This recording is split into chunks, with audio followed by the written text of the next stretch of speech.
On développe des supports pour les activités de formation, donc manuels, ensuite, comme je disais, la journée informative, les cours, les ateliers. On travaille sur comment on va finalement à terme financer ce réseau thématique, parce que bon, le projet qui est financé là, sur 2 ans voilà, sera plus financé après. Il faudra que le réseau puisse continuer d'exister. Donc voilà, on travaille sur l'autofinancement, sur voilà, l'idée c'est que ce soit également l'occasion de nouvelles propositions de projets collaboratifs. Donc l'idée c'est qu'il y ait dans cette plateforme, dans ce réseau, une banque d'idées de projets avec voilà, identification des intérêts de différents acteurs et des actions pour aider à la constitution de consortiums. Donc en ce qui concerne finalement les résultats du projet, c'est pour revenir un peu sur ce que j'ai dit, donc c'est l'outil qui sera créé, c'est les données environnementales recensées sur les 3 pays, donc ce qui n'est pas forcément évident parce qu'on n'a pas les mêmes approches comme on l'a vu côté français, côté espagnol. Donc voilà, on travaille là-dessus. C'est créer ce réseau thématique et puis partager finalement, voir comment on peut travailler ensemble, à la fois au niveau interrégional, mais aussi entre acteurs, avec nos connaissances différentes d'analyse de cycle de vie, nos approches différentes du métier du bâtiment. Voilà, comme on peut le constater aujourd'hui, les approches sont différentes, mais c'est comme ça qu'on avance en travaillant ensemble. Donc, comment est-ce qu'on fait pour finalement intégrer le projet Enerbilka et donc la plateforme du réseau thématique. Donc, il faut se rendre sur le site, enerbilka-sudway.eu. Il y a un formulaire d'inscription, donc ce qui permet de s'enregistrer. On reçoit un email, un mot de passe.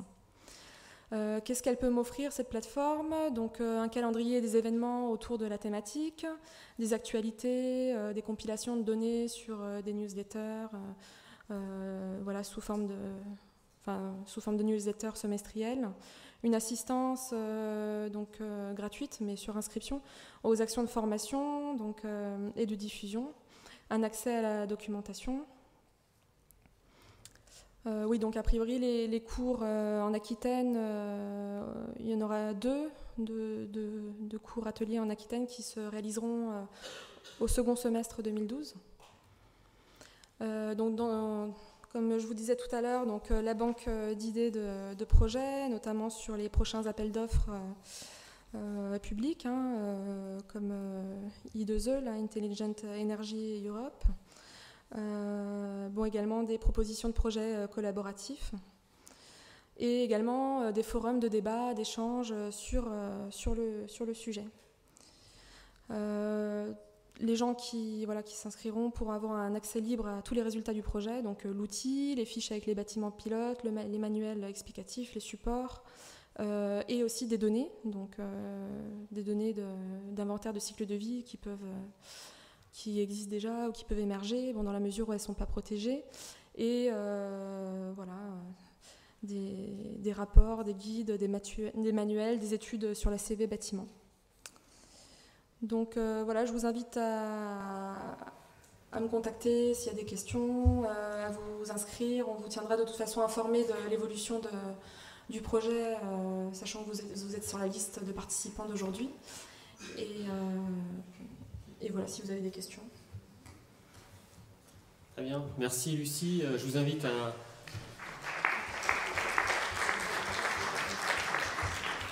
garder vos questions pour l'échange après la présentation de Marie. Donc j'espère vous voir nombreux sur cette plateforme.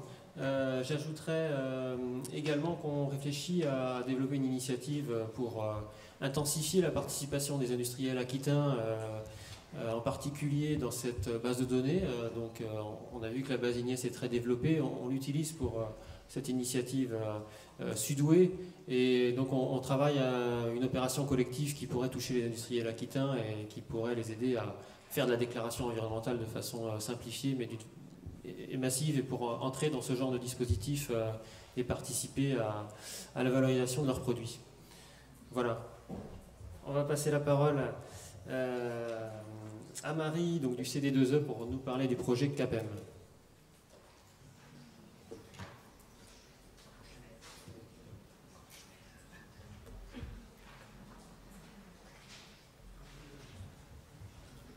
Bonjour à tous. Je voulais commencer donc avant tout par remercier Lucie et Novatech pour me donner l'opportunité de présenter le projet CAPEM dans le sud-ouest de la France. C'est la première fois. Je suis Marie Darul, consultante en éco-construction au CD2E. Donc je vais vous présenter aujourd'hui le projet CAPEM. CAPEM qui veut dire Cycle Assessment Procedure for Eco-Materials, analyse en cycle de vie des éco-matériaux de construction.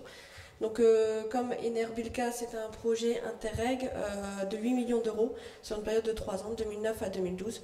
On est 10 partenaires de 5 pays, donc 2 partenaires français. On a également donc, des Britanniques, des Belges, des Hollandais et des Allemands. Et donc, les objectifs de ce projet, c'est de livrer justement à la fin 2012 8 centres de démonstration sur la construction durable, également une base de données techniques, environnementales et sanitaires pour 100 produits de construction et 50 matériaux génériques, donc, que je vais vous présenter tout de suite. Voilà, pour revenir vite fait sur le CD2E, parce que je doute qu'ici vous nous connaissiez. CD2E qui veut dire création, développement des éco-entreprises. En fait, nous sommes le bras armé du Conseil régional Nord-Pas-de-Calais pour développer l'activité économique autour de l'environnement en région donc Nord-Pas-de-Calais. Nous sommes une association de loi 1901 qui a été créée en 2001-2002. Nous sommes situés à Los Angeles, donc tout près d'Anse. Nous avons 3 missions, donc soutien à la création et au développement donc, des entreprises, comme le nom de la structure l'indique. Apporter une connaissance et une compréhension du secteur, également développer les filières régionales. Donc vous voyez sur le petit dessin, donc représenté avec différentes couleurs, sur tout ce qui est la thématique eau, les énergies renouvelables, l'éco-construction et les éco-matériaux, et tout ce qui est recyclage et valorisation de la matière. Nous sommes actuellement 22 personnes. Bon, je vous passe un petit peu la présentation. Si vous êtes intéressé, n'hésitez pas à me contacter par la suite. Voilà, donc ça, c'est un petit peu les cofinanceurs du projet. Bon, il faut savoir qu'un projet Interreg est financé à 50% donc par les fonds européens. Et ensuite, donc, chaque partenaire va trouver les cofinanceurs. Donc pour notre part, nous sommes financés par le Conseil régional Nord-Pas-de-Calais et également par l'État via la DREAL et la Direct. Les objectifs du projet CAPEM, donc pour entrer dans le vif du sujet, donc on commence, donc c'est référencer et développer et promouvoir les écomatériaux, harmoniser l'évaluation justement de ces matériaux et diffuser les résultats au niveau européen. Donc il y a 4 axes de travail, donc ce qu'on appelle les work packages communément dans les projets européens. Déjà définir ce qu'est un écomatériau et définir justement comment on va les analyser, donc définir une méthodologie d'analyse en cycle de vie. On va analyser ces matériaux donc jusqu'à fin 2012. On va diffuser les résultats donc via ce qu'on appelle un Graphical User Interface, une interface graphique qui sera disponible sur le site du projet, et puis donc mettre en situation les matériaux justement donc, dans ces centres de démonstration. Donc, pour reprendre les étapes, on a développé une méthodologie d'ACV harmonisée justement entre les différents partenaires. Nous avons défini ensemble les cadres d'analyse, ce qui fait que justement on peut estimer que les résultats pourront être comparables. Nous avons fait le test sur 30 matériaux de construction. Également, nous avons présenté la méthodologie auprès d'experts européens. Donc j'imagine que pour les personnes travaillant dans le secteur donc de l'ACV, pré-consultant de dire quelque chose, mais maintenant aujourd'hui pour ceux qui ne travaillent pas, donc les développeurs du logiciel CIMAPRO, IBO qui est donc un organisme autrichien qui travaille donc sur le label Nature Plus. Je ne sais pas si ça vous parle, un label allemand environnemental et sanitaire justement donc sur les matériaux de construction. Ensuite, donc, nous sommes en cours d'analyse de ces matériaux. Nous sommes en train de développer un outil donc, qui s'appelle le GUI en version simplifiée pour la publication des résultats, donc, qui vont présenter les informations techniques, environnementales et sanitaires des matériaux de construction. Donc ça, je vais vous présenter juste après, limite en avant-première. Bon, c'est tout nouveau. Et puis, également, ce que nous sommes en train de préparer au niveau de la démonstration des matériaux de construction. Donc, comment nous sommes arrivés justement à ce projet? Nous avons plusieurs partenaires qui ont déjà travaillé justement sur la promotion des écomatériaux, que ce soit au niveau qualitatif ou quantitatif. Donc, par exemple, le GreenSpec. Donc, si vous êtes intéressé justement par tous ces matériaux, je vous invite à aller voir.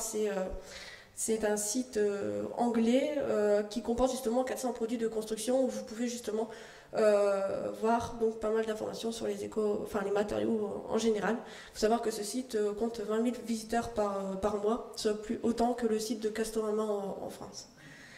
C'est des 2E, donc nous avons également une base de données, bon, par rapport à nos amis anglais, on essaye de les rattraper en fait, hein. Donc 170 produits justement qui sont présentés, donc de manière qualitative, les bonnes informations, justement pour que les professionnels du bâtiment comme le grand public puissent justement avoir un aperçu justement de ce qui existe sur le marché. Ensuite Wiebe, donc Wiebe qui est donc le certificateur Nature Plus pour la Belgique. Et Agrodome, donc nos amis hollandais qui travaillent sur une méthodologie d'ACV qui s'appelle Twin 2002 selon la méthode Wiebe. Donc pour rentrer dans le vif du sujet, la méthode CAPEM. Donc en fait nous avons sélectionné des matériaux et ça va justement aller voir les fabricants, proposer justement de participer à notre projet. Nous avons établi également un questionnaire. Nous allons rencontrer les fabricants dans leur site de fabrication et effectuerons un inventaire des flux de matière et d'énergie. Donc en fait, ici, nous allons analyser 1 kg de matière cradle to gate, c'est-à-dire du berceau, de l'extraction des matières premières jusqu'à la porte de l'usine. Ensuite, donc, nous intégrons tous ces petits chiffres dans une feuille de résultats. Et ensuite, donc, nous faisons passer ces chiffres dans la moulinette. Donc, nous utilisons le logiciel CEMAPRO, dont on a parlé tout à l'heure, avec la base de données EcoInvent, on en a également parlé. Et on a choisi pour l'instant les catégories d'impact de Recipe, donc qui est une méthode justement d'analyse en cycle de vie. Mais on attend les ILCD, qui est une méthode qui est développée par l'Europe et qui arrivera début décembre, donc justement pour nous conformer à ce qui va exister en Europe. Ensuite, chaque analyse donc, fait l'objet d'une revue critique, donc par des docteurs en ACV. Voilà. Donc ensuite, les résultats. Donc pour l'instant, on retient bien, on analyse 1 kg de matière jusqu'à la porte de l'usine. Et en fait, l'utilisateur, lui, ce qu'il va voir, il va aller sur le site internet de CAPEM et va donc tomber sur ce fameux GUI. Et en fait, le GUI donc, va permettre à l'utilisateur de donner son unité fonctionnelle. Par exemple, l'architecte qui voudra avoir l'impact environnemental comparer les impacts environnementaux de 2 matériaux pour 1 mètre carré de paroi pour une résistance thermique de 5 par exemple, pourra justement, voilà, moi c'est ce que je veux et les résultats seront modélisés en fonction de ces désirs. Également, le GUI permettra à l'utilisateur d'ajouter le lieu du site de mise en œuvre et, le lieu de mise en œuvre, ce qui ajoutera donc aux résultats qui ont été cradle to gate l'impact justement du transport du matériau jusqu'au site de mise en œuvre. Donc on peut imaginer pour privilégier les matériaux locaux. Voilà le type de matériaux que nous analysons. Donc pour tout ce qui est blocs et structures, vous reconnaîtrez souvent le béton cellulaire, briques de terre crue, le bois, le béton de chanvre. Le métis, isolant textile recyclé, la fibre de bois, les membranes frein vapeur, la voie de cellulose par exemple. Et puis donc tout ce qui est finition intérieure et extérieure. Donc ce que nous avons développé, nous avons également développé donc, une série d'outils communs. Bon, je passe rapidement dessus. Donc définition d'un écomatériau qui est en cours actuellement et qui sera justement un des livrables du projet. Un jargon buster, un glossaire en fait sur l'éco-construction. En général et l'analyse en cycle de vie, un traducteur sur l'éco-construction. Bon, c'est des outils qui seront mis à disposition du public, mais qui nous servent également beaucoup dans le cadre du projet. Et puis donc la méthodologie d'analyse en cycle de vie. Voilà, donc quelques visuels, des définitions, voilà. Je passe vite dessus, c'est pas vraiment l'objectif premier du projet. Également, donc ici, par exemple, Toxlist, c'est une liste justement des produits qui sont toxiques pour la santé. Et donc, c'est pour intégrer le volet sanitaire justement sur cette base de données. Donc la base de données, au final, ça sera 150 composants de construction, donc des produits et des matériaux génériques, donc comme le béton, le bois, l'acier, etc. Donc ils seront des données d'EcoInvent régionalisées en fait. On va justement changer, par exemple, l'énergie mix, le mix énergétique, pardon. Par exemple, si c'est un produit qui est produit en France, on va prendre justement le mix énergétique français. Et puis donc un assemblage d'informations pour les produits, donc des données techniques, thermiques, données environnementales. On va essayer d'intégrer un petit peu de social, c'est assez nouveau pour l'instant, mais le PNUE, Programme des Nations Unies pour l'environnement, je crois, enfin je sais pas, qui a justement développé un guide justement sur ça. Donc on va proposer aux fabricants de mettre en avant justement les efforts qu'ils font au niveau de l'aspect social. Et puis donc des données également sur la fin de vie. L'interface, l'outil que vous verrez donc quand vous irez sur notre site internet. Donc développé également par Préconsultant, donc les développeurs de CIMAPRO et bien sûr de la base de données EcoInvent, qui nous ont également aidés donc, sur la méthodologie. Voilà, donc le GUI en fait va permettre à l'utilisateur de vraiment modéliser les résultats en fonction de ce qu'il recherche, de l'utilisation dans le bâtiment qu'il veut faire, du type de ressources qu'il souhaite privilégier, également par exemple si le matériau dispose d'avis techniques ou de certification SRMI, etc. Donc il y aura pas mal de critères justement, des filtres qui permettront d'affiner ces recherches, justement pour, c'est ce qui constitue l'âme de cet outil d'aide à la décision, pour la maîtrise d'œuvre notamment. Voilà, donc ici, donc je vous ai dit, c'est en quasi avant-première. Nous avons présenté les premiers visuels lors de notre congrès ACV au début du mois, donc, où j'ai pu rencontrer justement Lucie. Voilà, donc vous avez la recherche.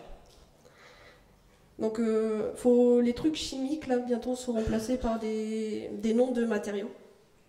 Donc en fait, vous avez une première présentation avec trois... alors en anglais, ça se dit endpoints. C'est trois catégories générales justement d'impact à tout ce qui est santé humaine, qualité des écosystèmes et tout ce qui est depletion. Épuisement des ressources, merci. Épuisement des ressources. Donc vous pourrez les comparer en les cochant sur ces trois critères, premièrement. Donc un premier niveau d'information. Et si, donc voilà, vous pouvez modéliser un petit peu comme vous voulez. Et si vous souhaitez aller un peu plus loin, vous avez justement les catégories d'impact spécifiques, comme par exemple ici les émissions de gaz à effet de serre. Voilà, donc vous voyez ici en bas. Voilà, donc vous pourrez rajouter les impacts donc, au fur et à mesure. Vous pourrez donc, comme je vous l'ai dit, ajouter l'impact du transport entre le site de fabrication et le site de mise en œuvre. Voilà, par exemple.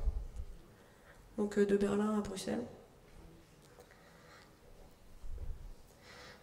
Donc ensuite, voilà, vous pouvez faire des filtres. Donc les premiers filtres ici au niveau des ressources. Certains voudront privilégier les ressources d'origine naturelle, d'autres voudront éviter les produits issus de la pétrochimie. Enfin voilà. Après on peut un peu tout imaginer. Également donc savoir quel matériau pourrait convenir à une utilisation, par exemple isolation en toiture, isolation mur, etc. Voilà, sachant que vous pouvez comparer jusqu'à 6 matériaux en même temps. Pour l'instant. Je vous montre un petit peu tout ça vite fait. Voilà le type d'utilisation qu'on peut faire. Bon, bah voilà, on a deux blocs, un bloc de pierre ponce, un bloc de béton cellulaire.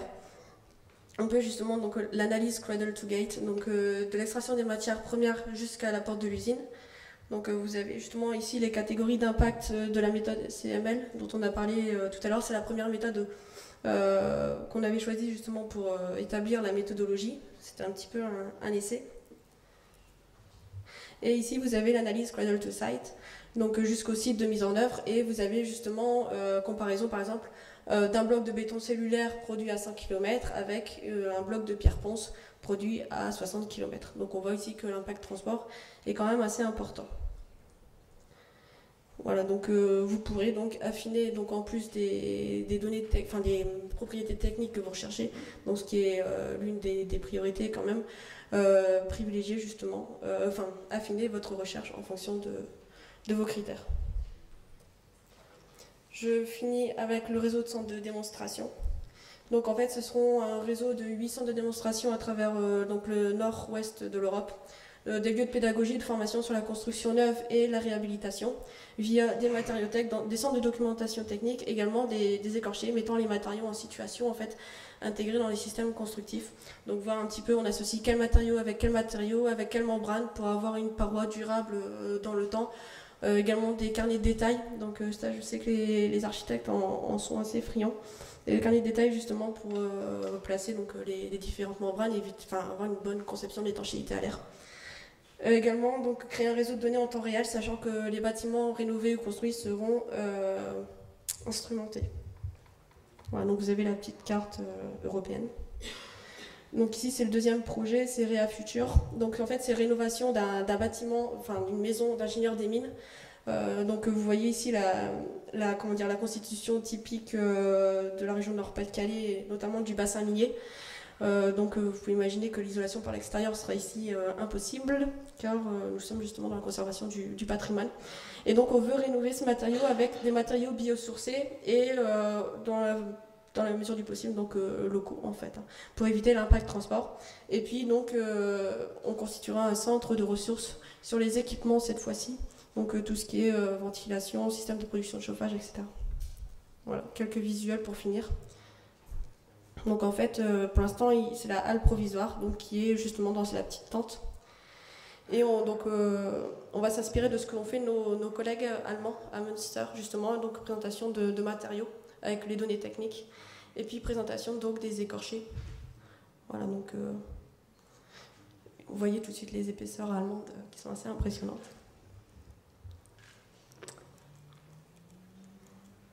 Et voilà.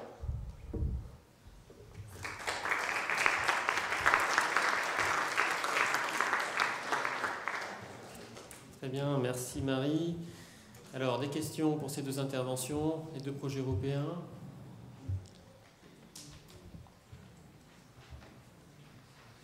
Est-ce qu'il y a des questions? Non, je ne vois pas de main levée.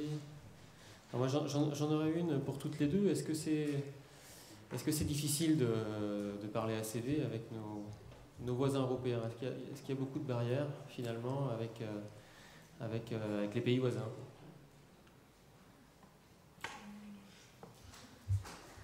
Je dirais que côté Espagne, Portugal, on parle le même langage, bien sûr, parce qu'on a peut-être moins de mal à communiquer avec nos partenaires de centres technologiques espagnols et portugais qu'avec des acteurs du bâtiment au niveau national. Bien sûr, il y a des divergences dans l'approche réglementaire et puis notamment au niveau des données. Bon, après, Après, on peut très bien communiquer. Je dirais peut-être qu'en France, on est un peu en avance par rapport à l'Espagne sur ces sujets-là. On arrive quand même à communiquer. Et là-bas dans le Nord, on arrive à échanger les bases de données, échanger les infos? La première difficulté, je pense, c'est la difficulté de la barrière de la langue, en fait. Parce que, mine de rien, c'est pas facile de parler d'analyse en cycle de vie en anglais. Et sinon, donc, par rapport à nos partenaires, tout ce qui est nord de l'Europe, c'est vrai qu'ils sont quand même déjà bien sensibilisés, ils ont déjà bien entrepris la démarche justement de l'analyse en cycle de vie, la quantification de l'impact environnemental et des matériaux et des bâtiments. Donc on apprend beaucoup d'eux chaque jour. Et j'avais une deuxième question. On a parlé ce matin de définition d'éco-matériaux. C'est un sujet que vous abordez. Est-ce qu'il y a déjà des premières pistes? Alors ça, c'est un peu la question piège. Donc comme on a dit, aujourd'hui, il n'y a pas encore de définition officielle donc, au niveau français, donc en cours d'écriture pour l'instant. Donc en fait, pour l'instant, les écomatériaux, c'est quoi? C'est une liste de critères justement à pondérer en fonction donc, de justement son avis par rapport à ceci. Donc il y a les critères techniques, environnementaux, sanitaires, pourquoi pas sociaux, etc. Donc pour l'instant, dans le cadre du projet CAPEM, on a défini une définition qui est quand même très très large et que l'on va justement affiner avec les résultats qu'on va avoir justement via ces analyses en cycle de vie. Donc l'analyse en cycle de vie va vraiment constituer un outil justement pour définir ce qu'est un écomatériau. Donc pour l'instant, la définition, ça ne veut pas dire grand-chose, mais un écomatériau est un matériau qui est destiné donc à être intégré forcément dans les ouvrages du bâtiment, ayant fait ou faisant l'objet d'une éco-conception, donc qui maîtrise son impact sur l'environnement, et ayant également un impact maîtrisé, limité sur la santé, également satisfaisant aux critères de sécurité, donc quand il est intégré dans le dit ouvrage. Mais la définition officielle sortira justement à la fin du projet et également en corrélation avec ce qui se fait au niveau donc, de l'État. Très bien, merci. Des questions, Caroline? J'avais une question. On en a parlé ce midi, puisque Marie m'a posé des questions ce matin. Tu dis, on s'est mis d'accord sur la méthodologie. Moi, ça m'inquiète un peu toujours. Je vais revenir un petit peu à mes dadas, mais il y a des normes pour faire des ACV de produits. Est-ce que vous les utilisez, les respectez? Est-ce que vous avez anticipé les indicateurs de la norme européenne sur les ACV produits? Parce que ça serait dommage de donner des informations qui ne seraient pas le langage commun européen. Alors, pour répondre à votre question, donc, nous avons 2 personnes qui participent au CEN-TC 350, donc comité européen qui est en train justement de mettre en place les normes, notamment pour donc les EPD, Environmental Product Datasheet Declaration. Donc déjà, nous avons un retour de ce qui se fait au niveau européen. Ensuite, donc la méthodologie a justement été réalisée donc, avec ces éléments. Et je me souviens plus de la suite de la question.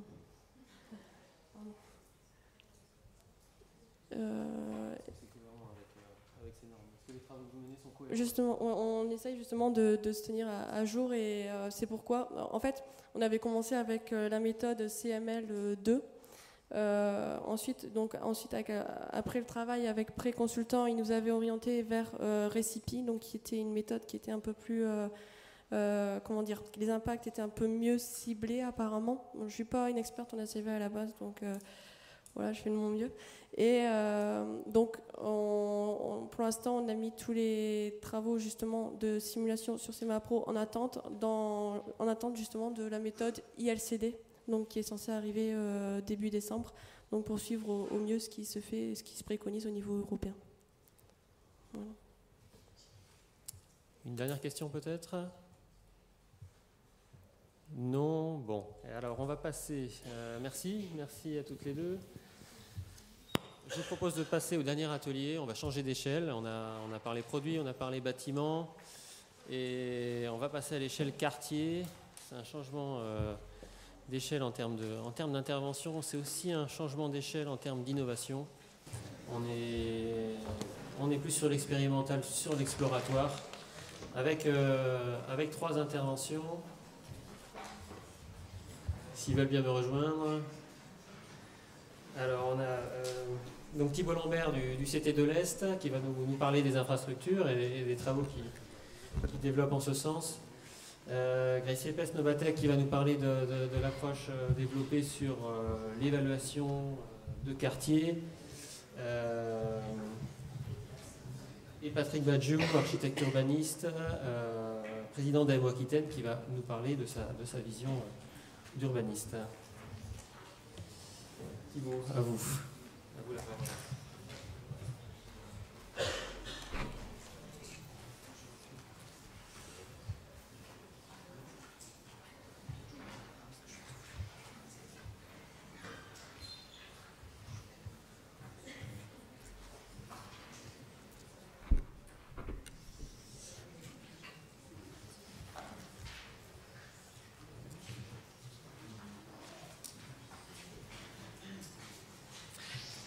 Bonjour, donc moi je vais vous présenter un peu ce qui se fait dans le domaine des infrastructures, donc sur le domaine routier. Donc alors je vais passer assez vite. Donc, je vais vous parler d'un écologiciel qui s'appelle ECORS, donc Éco-comparateur route construction entretien, qui est développé par l'IFSTAR, anciennement laboratoire central des ponts et chaussées.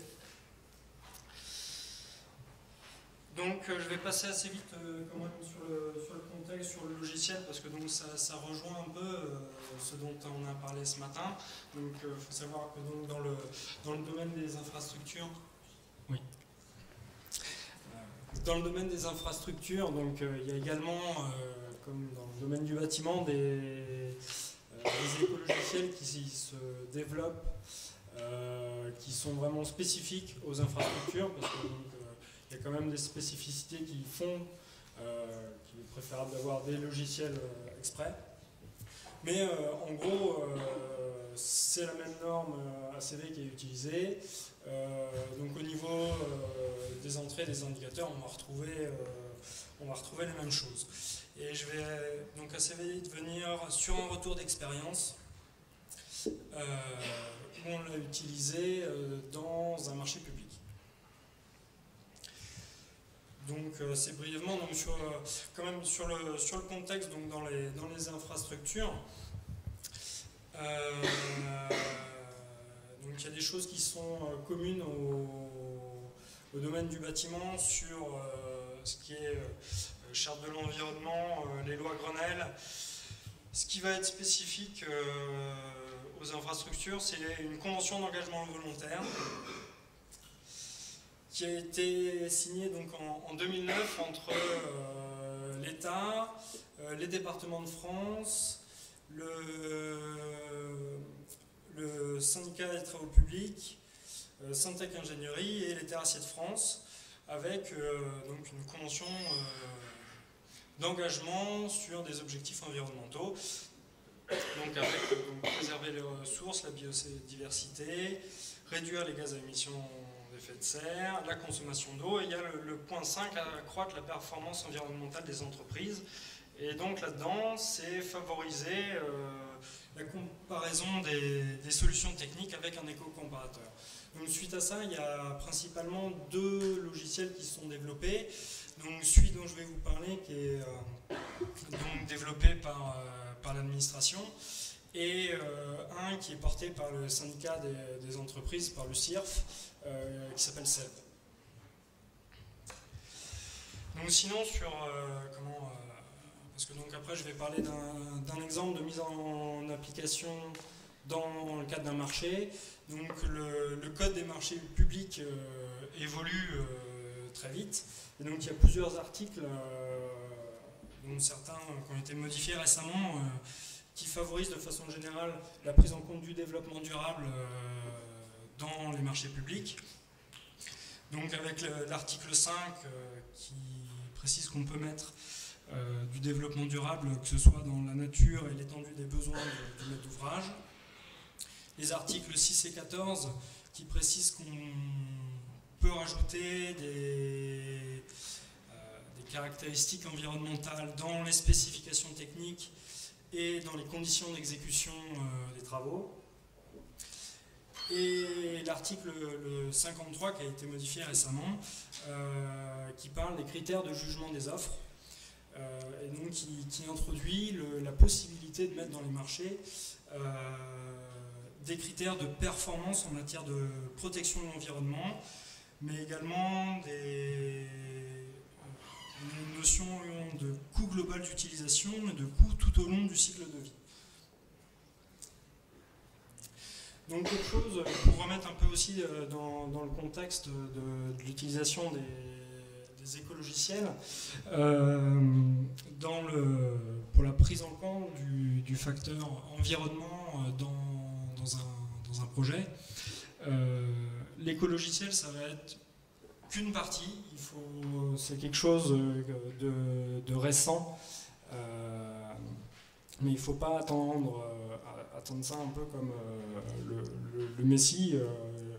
Jusqu'avant, on ne savait pas prendre en compte l'environnement dans des projets, et grâce à ça, on pourra juste mouliner nos choses dans notre logiciel, sortir des résultats et se limiter à ça.